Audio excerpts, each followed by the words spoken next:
Hello friends, నిన్న చూపించాను కదా మల్టీగ్రెయిన్ పిండి గిన్నెకి ఇస్తే ఇలా వచ్చింది. కలర్ కూడా కొంచెం పిండి తీసుకొని సాల్ట్ వేసుకున్నాం. ఇప్పుడు వాటర్ తీసుకొని బాయిల్ చేయాలి. వాటర్ కొంచెం కొంచెం పోసుకుంటూ ఇలా తడుపుకోవాలి. ఇక్కడ చూపించినట్టుగా ముద్దగా తడుపుకోవాలి. పిండి కొంచెం లైట్గా వామ్గా ఉన్నప్పుడే చపాతీస్ చేసుకోవాలి. నాకైతే పర్ఫెక్ట్ రౌండ్గా అయితే రాలేవు.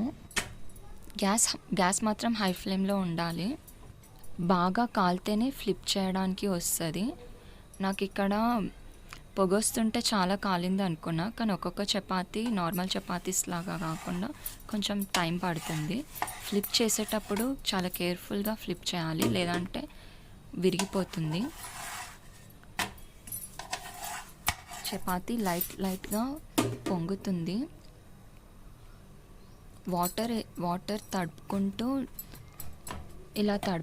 కాల్చుకోవాలి, లేదంటే చపాతీ గట్టిగా వస్తాయి. వాటర్ తడిపితే మంచిగా మెత్తగా వస్తాయి. చపాతీ ఫ్లిప్ చేసుకుంటూ ఇట్లా కాల్చుకోవాలి. అది పూర్తిగా కాలితేనే టేస్ట్ అనేది వస్తుంది. పూర్తిగా కాల్చుకోవాలి. సగం సగం కాలితే ఏంటంటే నములుతుంటే పిండిగా అనిపిస్తుంది. నాకు తప్పకుండా లైక్ చేయండి. ఇలాంటి హెల్తీ వీడియోస్ ఇంకా నేను షేర్ చేస్తాను. నా వీడియోస్ ఫుల్గా చూడండి, చివరి వరకు చూడండి.